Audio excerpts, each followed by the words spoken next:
এই ভিডিওটা ছিল কোনো একদিন শুক্রবারের। তো আজকে ফ্রাইড রাইস রান্না করব। আর ফ্রাইড রাইসটা আমি কিভাবে রান্না করেছি সেটাই আপনাদের সাথে শেয়ার করব। হ্যালো এভরিওয়ান, আসসালামু আলাইকুম। আঞ্জারাস কিচেন অ্যান্ড ব্লগে সবাইকে স্বাগতম। কেমন আছেন সবাই? আলহামদুলিল্লাহ, আমরা সবাই ভালো আছি। তো চলুন ভিডিওটা দেখে নেওয়া যাক। তো আমি এখানে ফ্রাইড রাইস রান্না করার জন্য কাঁচামরিচ নিয়েছি, রসুন কুচি নিয়েছি, ক্যাপসিকাম নিয়েছি সবুজটা, আর মটরশুঁটি নিয়েছি, তারপর বরবটি নিয়েছি, আরও নিয়েছি গাজর, বাঁধাকপি। আর আজকে হচ্ছে আমি ফ্রাইড রাইসটা রান্না করব বাসমতি চাল দিয়ে। তো প্রথমে হচ্ছে আমি হাঁড়িতে পানি দিয়ে দিলাম, লবণ দিয়ে দিলাম, আর কিছুটা তেল দিয়ে দিলাম। তারপর এলাচ দারচিনি দিয়ে পানিটাকে ফুটিয়ে নিয়েছি। আর বাসমতি চালটাকে আমি ধুয়ে তারপর আধা ঘন্টার জন্য ভিজিয়ে রেখেছিলাম। এখন রান্না করে নিব। আর চালটা যখন 90% সিদ্ধ হয়ে যাবে তখনই একটি চালনিতে ছেঁকে নিয়েছি। তারপর হচ্ছে একটি প্লাস্টিকের ছড়ানো ডিশের মধ্যে ছড়িয়ে দিব, এতে করে এটা অনেক ঝরঝরে হবে। তো তারপর হচ্ছে আমি তেল দিয়ে রসুনগুলো দিয়ে দিলাম প্রথমে, তারপর হচ্ছে গাজর দিয়ে দিব। আর যে সবজিগুলো একটু সিদ্ধ হতে সময় লাগে বেশি, তো সেগুলোকে আগে দিব। একে একে আমি সবগুলো সবজি দিয়ে দিব। বরবটি কুচি দিয়ে দিলাম। তো তারপর হচ্ছে ক্যাপসিকাম দিয়ে দিলাম, কাঁচামরিচ দিয়ে দিলাম। তো এখন একটু একটু করে নেড়ে তারপর হচ্ছে আবার এক এক করে সবগুলো সবজি দিব। পেঁয়াজ কলি দিয়ে দিলাম, বাঁধাকপি দিয়ে দিলাম।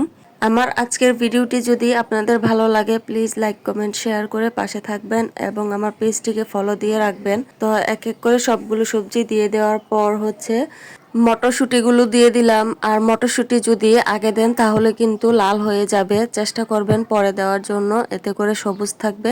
তারপর সয়া সস দিয়ে দিলাম 2 টেবিল চামচ, লবণ দিয়ে দিলাম। এখন সবকিছু একটু ভেজে নিব।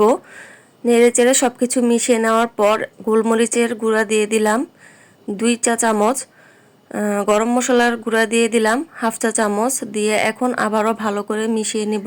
তো সবজিটা যখন প্রায় সিদ্ধ হয়ে গেছে, হাফ সিদ্ধ, তখন হচ্ছে আমি 3টা ডিম এখানে ফেটে তারপর হচ্ছে দিয়ে দিলাম। ডিমটাকে একটু ভেজে নিব। তো আলাদা পাত্রে দিলাম না, আমি একসাথে দিয়ে দিলাম। আপনারা চাইলে আলাদা একটা পাত্রের মধ্যেও কড়াইতে ডিমটা ভেজে নিতে পারেন। তো তারপরে ডিমের সাথে এখন সবজিগুলো সব মিশিয়ে নিব। আর কিছুটা টেস্টিং সল্ট দিয়ে দিলাম।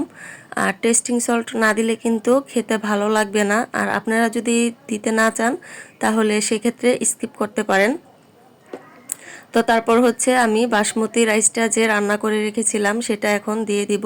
তারপর দিয়ে হচ্ছে মিশিয়ে নিব। তো এই তো আমি উল্টে পাল্টে ভালোভাবে মিশাতে হবে রাইসটাকে। সয়া সস দিয়ে দিলাম। তো এই তো রান্নাটা কিন্তু প্রায় হয়ে গেছে।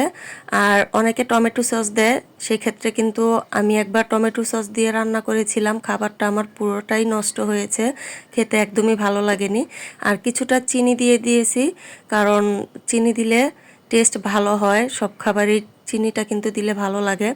তো আজকে এই পর্যন্তই, চলে আসবো আরও একটি নতুন ভিডিও নিয়ে। সে পর্যন্ত ভালো থাকবেন সবাই।